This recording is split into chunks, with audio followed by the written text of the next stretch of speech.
Dear student, मैं HL Shivan एक बार फिर आपका इस एजुकेशनल वीडियो में स्वागत करता हूं। अगर आप सरकारी अफसर बनकर अपना और अपने माँ बाप का सपना पूरा करना चाहते हो तो ये वीडियो आपके लिए बेहद ही खास होने वाली है, क्योंकि आज मैं आपके लिए लेकर आया हूं सी प्रोग्रामिंग का पार्ट 2, ताकि आने वाले एग्जाम में यहां से पूछे जाने वाले क्वेश्चंस को आप आसानी से सॉल्व कर सके। और अगर वीडियो अच्छी लगे तो वीडियो को लाइक और शेयर करना ना भूलें, और अगर चैनल पर पहली बार आए हैं तो चैनल को सब्सक्राइब जरूर करें। चलो आज का पहला टॉपिक शुरू करते हैं। पहला टॉपिक है the C character set. The character set is used to form a word, number and expression and letter or digit, special character, white space, etc. To write a program in C, the user are allowed to following set of character. For example, uppercase letters A to Z and lowercase letters A to Z and digits. तो जो character set का सी programming में use किया जाता है वो आपका form of words, number and expression के लिए यूज किया जाता है, ताकि आप इसके बेस से ही प्रोग्रामिंग में प्रोग्राम को बना सके। इसमें आप अपर केस लेटर का भी यूज कर सकते हैं, लोअर केस लेटर का यूज भी कर सकते हैं, और आप 0 to 9 जो डिजिट्स है इसका यूज आप कर सकते हैं। उसके बाद हमारा नेक्स्ट टॉपिक है कीवर्ड। कीवर्ड को हम रिजर्व वर्ड या फिर प्री डिफाइंड वर्ड भी कहते हैं। सी में आपके पास, सी प्रोग्रामिंग में आपके पास 32 कीवर्ड है, तो ये बहुत इंपॉर्टेंट रहेंगे। तो मैं कुछ एक कीवर्ड के बारे में यहां पर आपको बताऊंगा, जैसे auto, break, case, char, constant, continue, default, do, double, else, enum, extern, float, for, goto, if, inline, int, long, register, return, short, sign, size of, static, struct, switch, union, void, etc.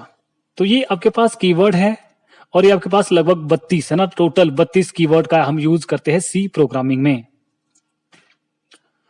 और उसके बाद जो अगला जो हमारा topic है वो है आपके पास आइडेंटिफायर इन सी प्रोग्रामिंग। बहुत इंपॉर्टेंट है आइडेंटिफायर।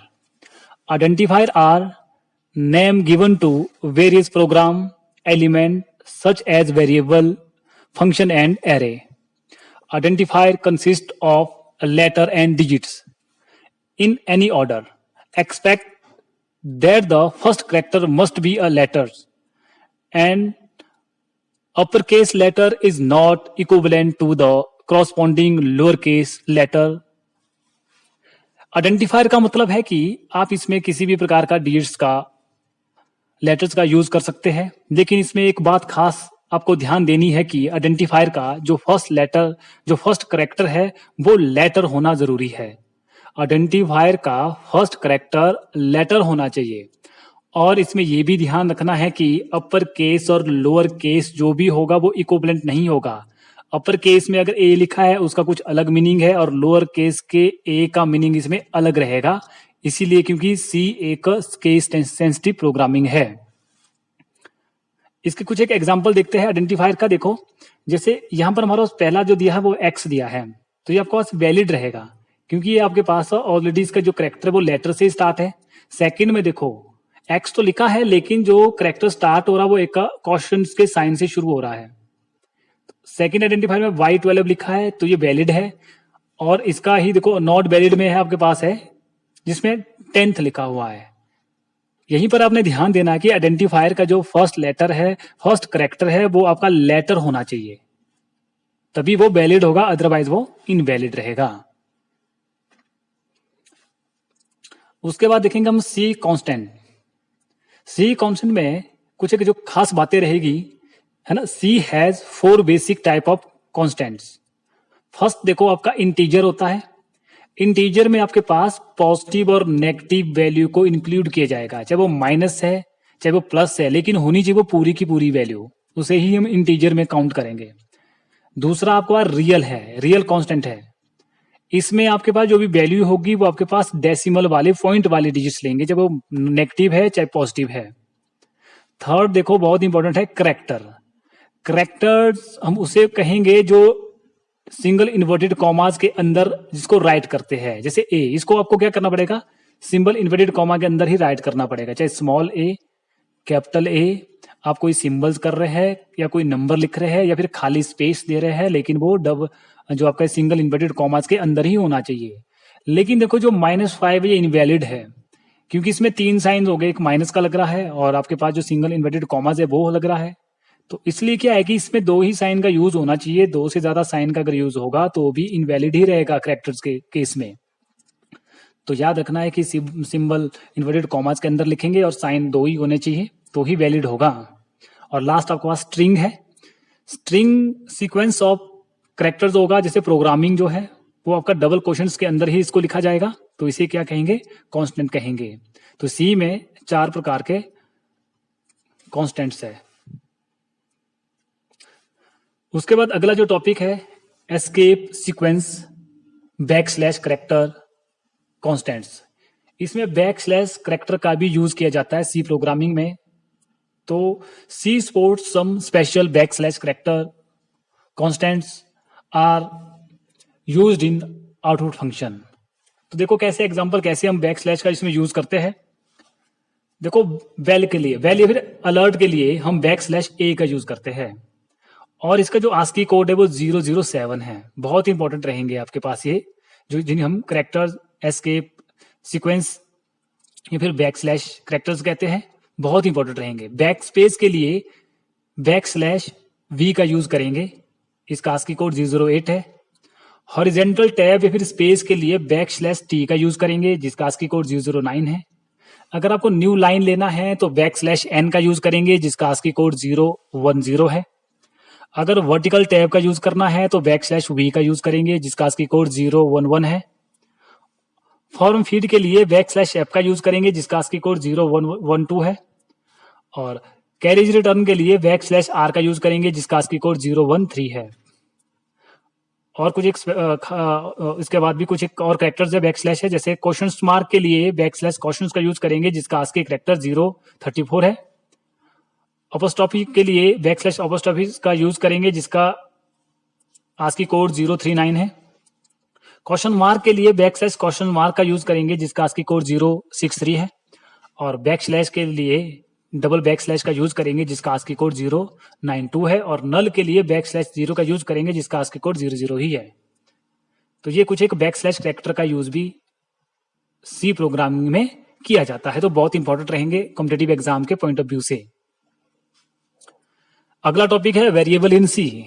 देखो सी में वेरिएबल का यूज किया जाता है। Variable are the name of memory location where we store data and variable name is any combination of alphabet digits and underscore. तो एक कांस्टेंट होता है ना, कांस्टेंट होता है, एक वेरिएबल होता है।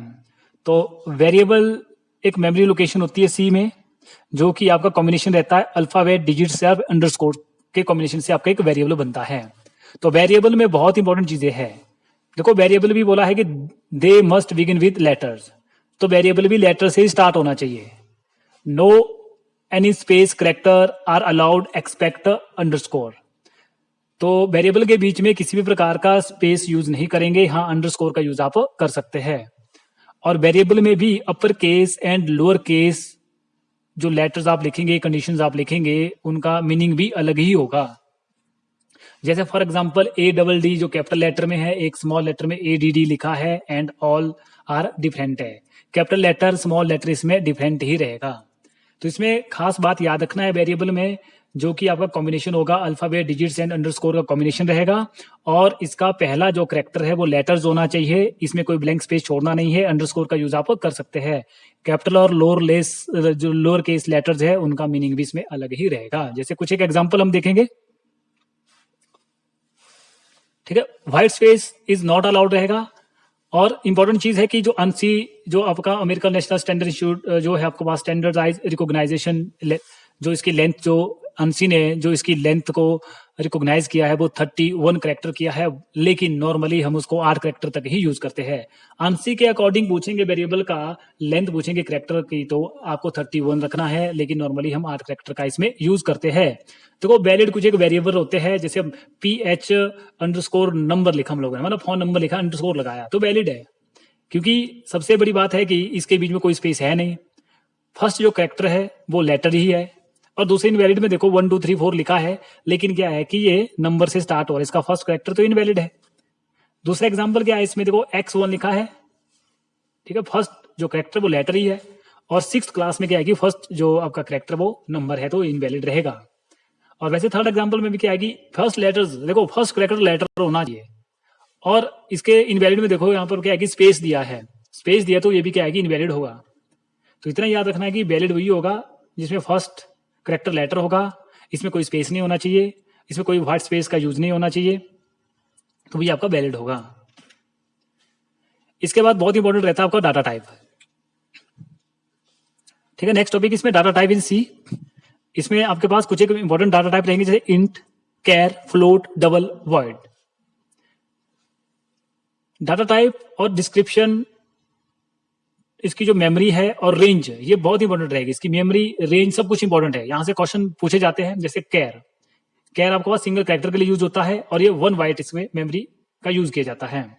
और इसकी रेंज देखो, -128 टू -127, यहां पर थोड़ा मिस प्रिंट हुआ है, ये आपका -128 टू -127 तक इसकी रेंज रहेगी।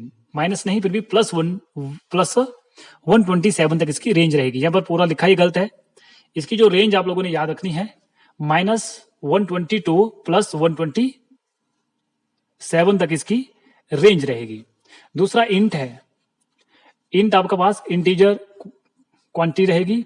इसकी जो मेमोरी जो रहेगी, स्टोरेज रहेगी 2 बाइट या फिर 1 वर्ड रहेगा।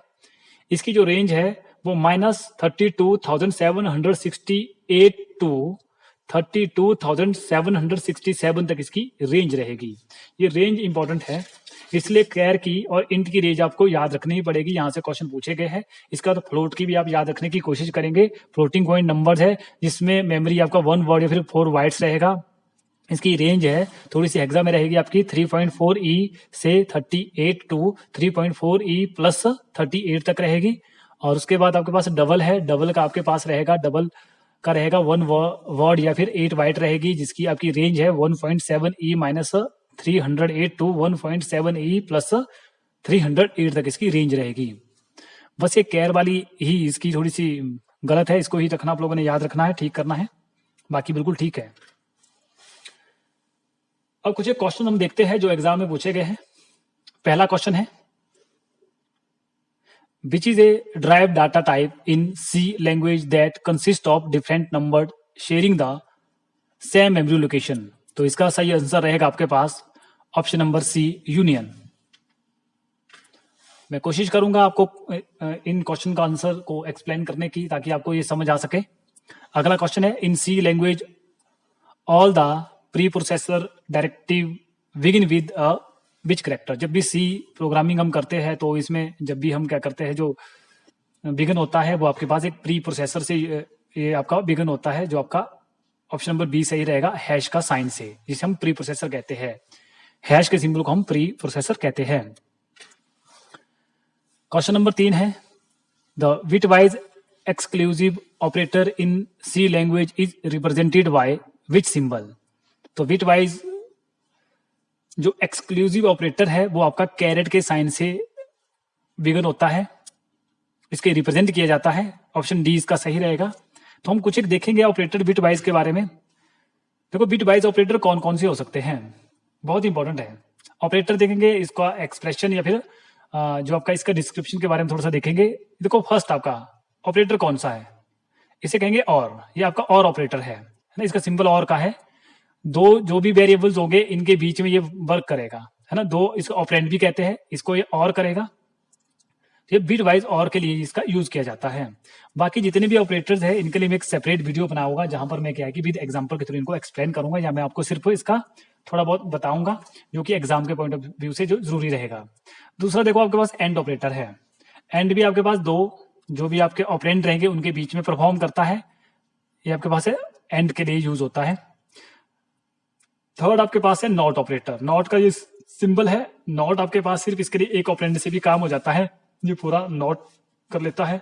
और नॉट को ही हम क्या कहते हैं, वंस कॉम्प्लीमेंट भी कहते हैं, क्योंकि कुछ क्वेश्चन आएंगे one complement and two's complement, ये भी मैं आपको बता दूंगा कैसे इसको कन्वर्ट किया जाता है।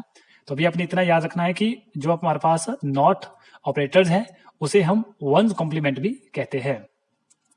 इसके बाद हमारे पास नेक्स्ट है हमारे पास एक्सॉर। एक्सॉर, ठीक है, एक्सॉर। अभी देखो ये एग्जाम में पूछा भी गया था, एक्सॉर दो ऑपरेंड के बीच में परफॉर्म करता है, इसे बिट वाइज एक्सॉर है ना, XOR के थ्रू इसको रिप्रेजेंट करते हैं, इसे हम एक्सक्लूसिव ऑपरेटर भी कहते हैं। तो एग्जाम में यही पूछा था, एक्सक्लूसिव ऑपरेटर या फिर एक्सॉर पूछे तो आपके पास क्या रहेगा, आपके पास एक्सॉर ऑपरेटर रहेगा जिसका सिंबल कैरेट का सिंबल है। इसके बाद हमारे पास होता है एक लेफ्ट शिफ्ट रहता है और एक राइट शिफ्ट रहता है। तो ये आपके पास ये ऑपरेटर जो है आपके पास है, ये 6 प्रकार के जो ऑपरेटर है, ये इन्हें हम कहते हैं बिट वाइज ऑपरेटर्स, बहुत इंपॉर्टेंट रहेंगे। अगला टॉपिक देखते हैं। अगला जो क्वेश्चन है हमारे पास, which of the following operator in C language has two variant called pre and post. किस ऑपरेटर के 2 वेरिएंट है जिन्हें प्री और पोस्ट कहते हैं, बहुत इंपॉर्टेंट क्वेश्चन है। वह कौन सा ऑपरेटर है जिसके 2 वेरिएंट का यूज होता है, जिसमें एक को प्री बोलेंगे एक पोस्ट बोलेंगे, तो इसे कहते हैं इंक्रीमेंट। ऑप्शन नंबर बी सही है। हमारे पास कुछ एक ऑपरेटर जिन्हें हम इंक्रीमेंट और डिक्रीमेंट कहते हैं। इंक्रीमेंट और डिक्रीमेंट ऑपरेटर्स में ही हम प्री एंड पोस्ट का यूज करते हैं, हम प्री एंड पोस्ट का यूज करते हैं। चलो देखते हैं इसका कुछ एग्जांपल के थ्रू। देखो यहाँ पर increment and decrement operators. Increment के बारे में देखो, the increment operators add 1 to its operand. Operand जो भी है, जैसे फॉर एग्जांपल के लिए 2 लिखा है, अगर उसको इंक्रीमेंट करेंगे तो 2 से 1 ऐड करेंगे, उसका आंसर आएगा 3। तो ऑपरेटर का नाम है इंक्रीमेंट। देखो प्लस प्लस करके इसको लिखा जाता है, इसे हम इंक्रीमेंट ऑपरेटर कहेंगे। अब देखो जो भी ऑपरेटर्स है, जो ऑपरेंड हम लोगों ने लिखा है उसके पहले अगर ये साइन लगेगा डबल प्लस का तो इसे कहेंगे प्री, और अगर बाद में लगेगा, ऑपरेंड के बाद में लगेगा, उसे कहेंगे पोस्ट। ये इसके 2 कंपोनेंट्स है, प्री एंड पोस्ट। एक इंक्रीमेंट में भी यही है, और डिक्रीमेंट में क्या होगा कि है ना, सबस्ट्रक्ट 1 करेंगे हम, ऑपरेंड में से सबस्ट्रक्ट 1 करेंगे, इसमें आपका डबल माइनस का साइन का यूज होगा, जिसे हम डिक्रीमेंट कहेंगे। अगर ये पहले लगता है तो प्री कहेंगे, अगर ऑपरेंड के बाद में लगेगा तो इसे क्या कहेंगे हम लोग, पोस्ट कहेंगे। तो इंक्रीमेंट आया या फिर डिक्रीमेंट आया है तो इसमें आपका प्री एंड पोस्ट का यूज किया जाता है। नेक्स्ट क्वेश्चन है, in C language all the character string terminate with which characters. C भाषा में सभी कैरेक्टर स्ट्रिंग किस कैरेक्टर पर खत्म होते हैं, तो इसका सही उत्तर है ऑप्शन नंबर ए, जो कि \0 से खत्म होते हैं। अगला क्वेश्चन है, which of the following standard library function in C language is used for formatted output. इनमें से कौन सा मानक लाइब्रेरी फंक्शन सी भाषा में फॉर्मेट आउटपुट के लिए प्रयोग किया जाता है। तो याद रखना है कि आउटपुट की जब भी बात करें तो प्रिंट एफ का यूज सी प्रोग्रामिंग में आउटपुट के लिए किया जाता है और स्कैन एफ का यूज किया जाता है इनपुट में। तो यहाँ पर आउटपुट पूछा था तो इसका सही उत्तर होगा option number D, printf. अगला क्वेश्चन है, what is the format specifier used in scan to read a single character for the standard input. Scanf function में मानक इनपुट से एक एकल कैरेक्टर पढ़ने के लिए कौन सा फॉर्मेट स्पेसिफायर प्रयुक्त होता है। तो कैरेक्टर्स को पढ़ने के लिए %f का यूज किया जाता है, ऑप्शन नंबर डी इसका सही रहेगा। यहां पर देखो कुछ एक फॉर्मेट स्पेसिफायर है, जैसे %c कैरेक्टर के लिए यूज होता है, d सिंगल इंटीजर के लिए यूज होता है, e the value is a float और double and is display in scientific notations के लिए यूज होता है, %f आपका फ्लोट वैल्यू के लिए, u आपका अनसाइंड इंटीजर के लिए, if आपका डबल के लिए यूज होता है, %p आपका पॉइंटर के लिए, %f आपका, %s आपका स्ट्रिंग के लिए, %n आपका प्रिंट नथिंग के लिए, या फिर % आपका प्रिंट कैरेक्टर के लिए। तो ये फॉर्मेट स्पेसिफायर जो है ये भी एग्जाम में पूछे जाते हैं। अगला क्वेश्चन देखो, what is the output process by the following code segment in a C programming. तो यहाँ पर एक प्रोग्राम दिया है, इसका आउटपुट बोला है कि निकालने के लिए। तो यहाँ पर लिखा है इंट। इंट का मतलब होता है आपके पास पूरी की पूरी वैल्यू होगी आपके पास, ठीक है, वो प्लस नेगेटिव हो सकती है पॉजिटिव, लेकिन इंट बोला है कि ए बोला है 5 है और बी, ठीक है। बी हम लोगों ने क्या करना है, बी को फाइंड करेंगे। तो बी क्या बोला इन्होंने बोला कि बी बराबर है इंक्रीमेंट ए। यहां पर देखो क्या है, प्री है ना, प्री पोस्ट का यूज हुआ ना, प्री का यूज हुआ, प्री इंक्रीमेंट का इसमें यूज हुआ है, पहले प्लस प्लस का साइन लगा है। तो ए की वैल्यू 5 है, ठीक है, ए की वैल्यू 5 है। तो जब प्री में क्या होता है कि आपके पास इंक्रीमेंट में क्या होता है कि 1 ऐड हो जाता है, तो इसका आंसर आ जाएगा आपके पास 6, ठीक है। तो ए की वैल्यू 5 है, तो अगर इंक्रीमेंट करेंगे तो इसका आंसर आएगा 6। तो हमने क्या करना, बी निकालने के लिए बोला है कि ए इंक्रीमेंट प्लस 7/2। तो ए प्लस 7/2 जब करेंगे, तो जब 7 को 2 से डिवाइड करेंगे तो यार आपके पास 3.15 आ रहा है। तो 6 में से 3.5 को जब प्लस करेंगे तो हमारे पास आंसर आ रहा है 9.5। लेकिन यहां इन्होंने बोला है कि इंटीजर में क्या करना पड़ता है, हमें पॉइंट को छोड़ देना पड़ता है, इग्नोर करना है। तो अगर हम इसमें 5.5 को इग्नोर कर देंगे तो हमारा फाइनल आंसर आएगा 9। तो जिसके अकॉर्डिंग आपके पास ऑप्शन नंबर ए इसका सही रहेगा। तो इसको याद रखना है कि इंट का मतलब क्या है कि पूरा का पूरा वैल्यू होना चाहिए, पॉइंट वाला जो डेसिमल वाली चीज उसको वो छोड़ देता है। तो जितने भी ऑपरेटर्स है, बाकी हम लोग बाद में मैं हर एक ऑपरेटर्स के ऊपर अलग से सेपरेट वीडियो बनाऊंगा। अभी के लिए इतना ही है कि इस क्वेश्चन को कोशिश करना है समझने के लिए। नेक्स्ट क्वेश्चन भी आपके पास ऐसा ही आया एक प्रोग्राम का, व्हाट इज द, है ना, what will be the output produce by the following code segment in C programming. एक सी प्रोग्रामिंग में निम्न कोड सेगमेंट द्वारा कौन सा आउटपुट निकलेगा। तो कौन सा आउटपुट निकलेगा इसमें, तो यहां लिखा इंट ए 7 दिया है एंड बी आपके पास दिया 8। तो यहां बोला है कि प्रिंट एफ %d।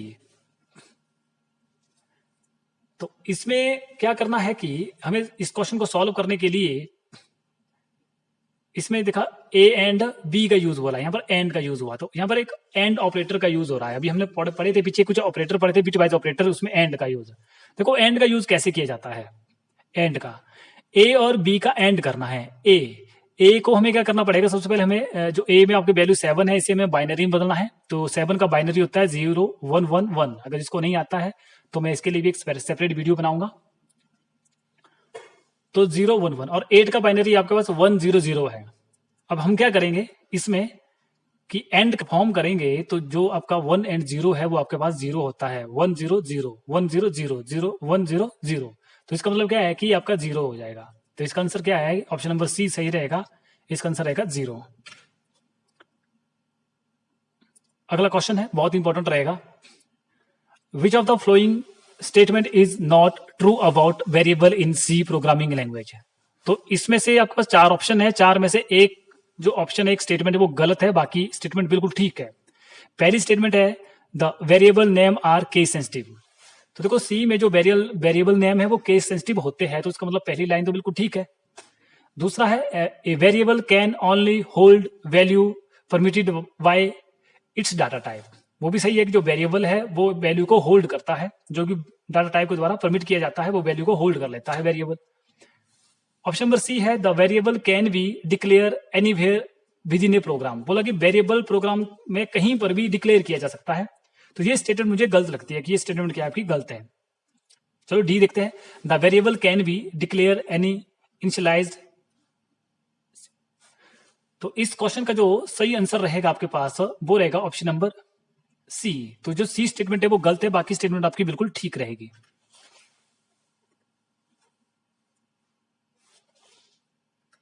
और अगला जो क्वेश्चन है जिसे हम लास्ट क्वेश्चन कहेंगे, if the size of short data type in a C implementations in 2 bytes, then what is the maximum value that can be stored in a variable with this type।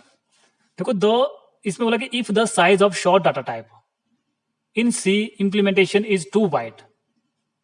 देखो 2 byte के लिए हम लोग क्या करेंगे, जो 2 bytes जो storage है वो आपके पास रहती है इंट की, इंटीजर की।